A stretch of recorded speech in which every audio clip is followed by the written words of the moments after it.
yeah, marami kayong hanash guys. So, wag kayong mag-alala, no? Sabi ko nga sa inyo, dadating din yung sagot sa inyo and makaka-recover din kayo sa inyong buhay. Mga kapiksi, basta magtuloy-tuloy kayo. Sabi ko nga sa inyo guys, no? Mararating nyo rin yung tagumpay or magtatagumpay din kayo na maka-recover sa buhay nyo.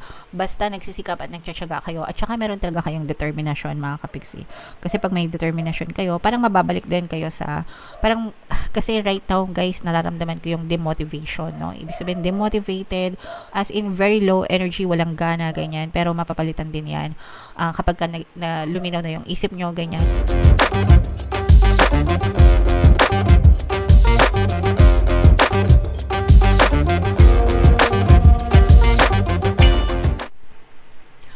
Hello guys, hello Sagittarius. Welcome back to Pinay Pixie tayo. Ang pamagat ng episode natin for tonight is first half kapalaran para ngayong March 1 to 15 para sa Sagittarius, Sun, Moon, Rising, Sign, and Venus. So, unahin natin tong deck na to guys. Tingnan natin yung mga mensahe para sa inyo or yung mga paparating sa inyo ngayong March 1 to 15 mga kapiksi. Latag muna natin lahat guys. So, eto guys, this is both negative and positive mga kapiksi. Unang-una guys, no, tagumpay, ito, this is the energy of tagumpay, triumphant, no, triumph, victory, success. So, for some of you guys, pwedeng may mga ma-achieve kayo ng mga goals nyo or mga ma-achieve kayo ng mga desires nyo sa buhay. May isa-celebrate kayo mga kapiksi. Parang win-win ito para sa inyo. For some of you naman guys, kahit na may mga balakid, kasi for some of you may mga balakid, no, may mga disturbance, may mga resistance, balakid ganyan, may mga pabigat, no, pero kahit na may mga pabigat guys, ma-overcome nyo yan. Ibig sabihin malalampasan nyo yan and ma-achieve nyo pa rin yung mga dreams nyo. Basta you stay persistent guys, no, walang hindi kayo ma-achieve sa buhay, basta masikap kayo, masipag kayo, punong-puno kayo ng determinasyon mga kapiksi.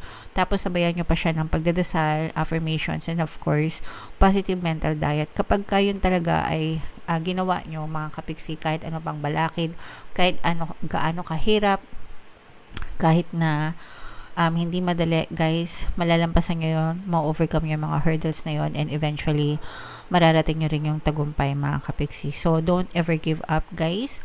Borrowed line kay Mark Wahlberg, no, yung Fathers 2 na movie, sabi niya doon, God has never given up on you, so don't you ever give up on yourself, no? So channeled message yan sa inyo guys, wag kayong mag-give up kasi si God hindi siya nag-give up sa inyo, so wag din kayo mag-give up sa sarili niyo mga kapiksi. Okay? Alright? And for some of you guys, no, we have this evidence energy mga kapiksi. Ibig sabihin, for some of you, pwedeng naghahanap kayo ng mga proof. Hindi ko alam kung anong proof yung hinahanap nyo. Pwedeng negative, pwedeng positive. Pero kapag naghahanap kayo guys, talagang dadating yan, no? Kasi hinahanap nyo eh. Kaya nga merong kasabihan, no, ask and you shall receive, diba? Kapag naghanap kayo, whether positive yan or negative, basta hinanap nyo, ipagkakaloob yan sa inyo. So, be careful with what you wish for, guys. 'Di ba? Kung ano yung dominant thoughts nyo, dominant assumptions nyo, yun yung napupush out sa physical reality nyo. So, imbis na maghanap kayong negative na evidence, maghanap kayo ng positive evidences, mga kapiksi. And it will be given to you, guys. Alright? Okay. So, yeah. Comment down below, mga kapiksi, feeling nyo naka-resonate. Ito guys, i-mind nyo na tong mga tagumpay na to. Mind tagumpay, mind success, mind victory, mind triumphant. So, yeah. Tingnan natin yung ganap sa inyo guys ngayong March 1 to 15. Shuffle ko to mga kapiksi. Habang sinashuffle ko to, panoorin nyo muna yung video natin regarding sa ating paano mag-manifest ng abundance video course. Kapiksi, sawa ka na ba sa mga struggles at hirap sa buhay mo? Masipag ka ba at masikap sa buhay ngunit hindi ka pa rin umaasenso? Ilang beses ka na bang nag-attempt mag-negosyo at mag-invest pero palagi ka pa rin nalulugi? Sa pagkakataon na ito ay maaaring may subconscious beliefs ka na nagiging balakid sa iyong pag-unlad at pagyaman. Introducing, paano mag-manifest ng abundance video course. Dito ay matututunan mong ma-overcome ang mga balakid mo para tuluyan ka ng umunlad, umasenso, sumagana, maging matagumpay, successful at maswerte sa iyong kabuhayan, pera, trabaho, negosyo, salapi at kaperahan ng bonggang-bongga. Dali! Mag-send na ng email sa pinoypixie@gmail.com at simulan na ang iyong pagyaman ngayon. Alright, so sa lahat ng gusto mag-avail ng course guys, naka-flash sa screen nyo. Una, meron tayong paano mag-manifest ng abundance video course para sa inyong kabuhayan, pera, trabaho, negosyo sa lapi.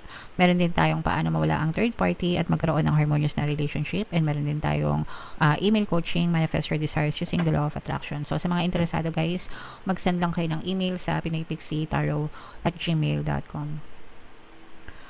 So, Sagittarius guys, kayo ay na-represent ng King of Wands sa ating spread. Meron tayong presence dito guys ng air sign, Aquarius, Gemini, Libra. For some of you, maaaring may air element kayo sa inyong natal chart or you may be dealing with an air sign, mga kapiksi.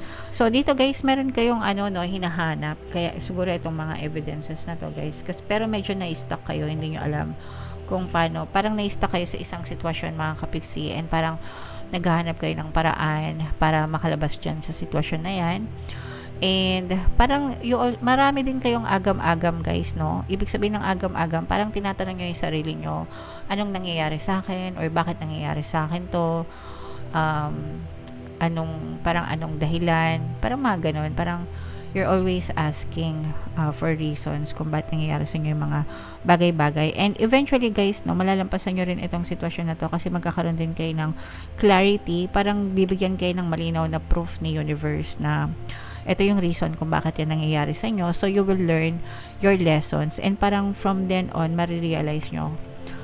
Una, marirealize nyo kung bakit nangyayari sa inyo yung mga bagay-bagay. Pangalawa, magkakaroon kayo ng parang mas magandang desisyon sa buhay nyo kung saan kayo next na pupunta or kung ano yung next na gagawin nyo sa buhay nyo kasi parang magkakaroon na ng clarity sa isipan nyo, yung mga agam-agam nyo guys, mawawala lahat.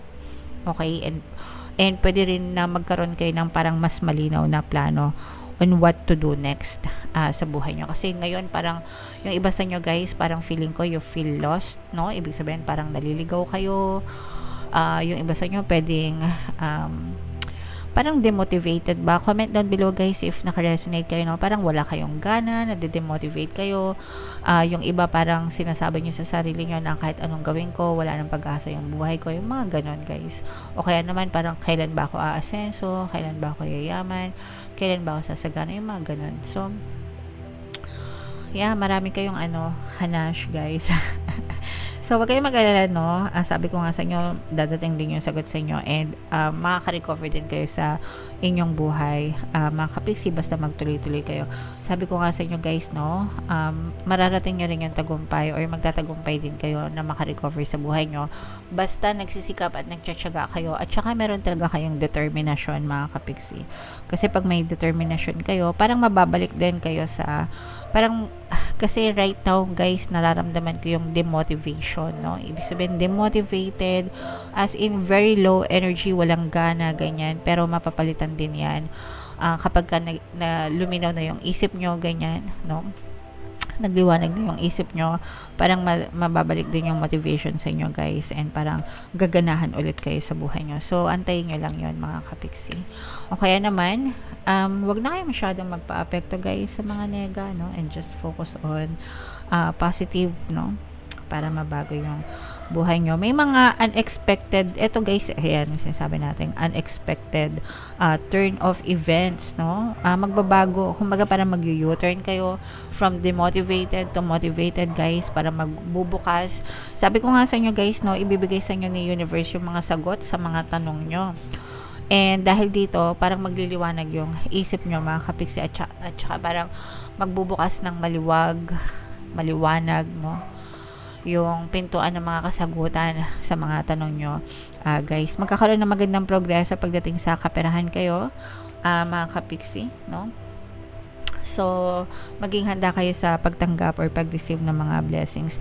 Focus on yourself, guys. Parang yan yung pinaka main lesson sa inyo or main message, no? Na sometimes ganun talaga, naka-experience tayo ng mga negative circumstances, therefore kung ano-ano yung iniisip natin, pero you will be right back on track guys, no? Magiging ma-okay ka din.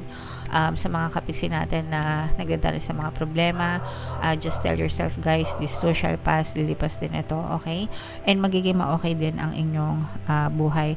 So focus muna kayo sa sarili nyo guys, wag kayong mag-overthink, stop overthinking, and ask yourself, alamin nyo muna guys kung nasan kayo right now, and kung masaya ba kayo sa buhay nyo ngayon. Kung hindi, i-assess nyo nasan kayo ngayon, nasan kayo kahapon, or where have you been, and saan kayo pupunta, saan nyo gustong pumunta, para alam nyo yun, para malinaw sa inyo na okay, nandito ko ngayon, dito ako galing, and dito ko gustong pumunta. So i-analyze yung mabuti guys, para umayos yung isip nyo and magkaroon kayo ng magandang plano mga kapiksi. Kapag ganun kasi, mas nafo-focus yung attention nyo dun sa gusto nyo, and yung energy nyo nabubuhos nyo dun. And kapag nabubuhos yung energy nyo sa isang bagay, mas lalo siyang nagiging dominant, mas lalo siyang napupush out sa inyong physical reality mga kapiksi. Okay? Alright. So comment down below, Sagittarius, if feeling nyo naka-resonate kayo dyan. Yung mga magaganda guys, no, i-mind nyo na yan sa comment section. Ito mga pagdating ng pera, recovery, pagbubukas ng mga opportunities, yan. Mind nyo na yan guys sa comment section. Tingnan natin yung additional na message for you guys. Soulmates, ay so this will not resonate with all guys, pero sa mga naka-resonate, or if feeling nyo naka-resonate, i-mind nyo na to sa comment section guys. Pwede nyo makilala, or baka nakilala nyo na yung soulmates nyo. For some of you guys, kung meron kayong partner or specific person, yung current person mo, baka yan na yung soulmate mo, kapiksi. And kung hindi pa naman, kung kayo ay single pa lang guys, and available, no, maaaring kumatok or dumating sa buhay nyo, etong soulmate na to guys, feeling ko magdadala ito ng magandang pagbabago, no? Kumbaga parang may spark, and at the same time parang magbabago talaga yung takbo ng buhay mo in a very nice way. Parang siya yung mag-kickstart ba, no? Parang magdadala siya ng magandang kulay sa buhay mo, and magdadala din ito ng magandang resulta or magandang pagbabago sa'yo. Okay? So you will be very inspired, Sagittarius, with this soulmate energy. Okay? So i-mind nyo na rin yan guys sa comment section. So comment down below if naka-resonate kayo mga kapiksi, and comment down below i-mind nyo na yung mga positive. So for more tarot readings para sa Sagittarius guys, ito yung playlist nyo. Ito naman yung ating success stories ng paano mag-manifest ng abundance video course. Click here to subscribe guys. Ito yung ating mga pampaswerte subliminals. Thank you for liking, sharing, and subscribing. See you again next time. I love you all mga kapiksi. Have a nice day. Bye-bye.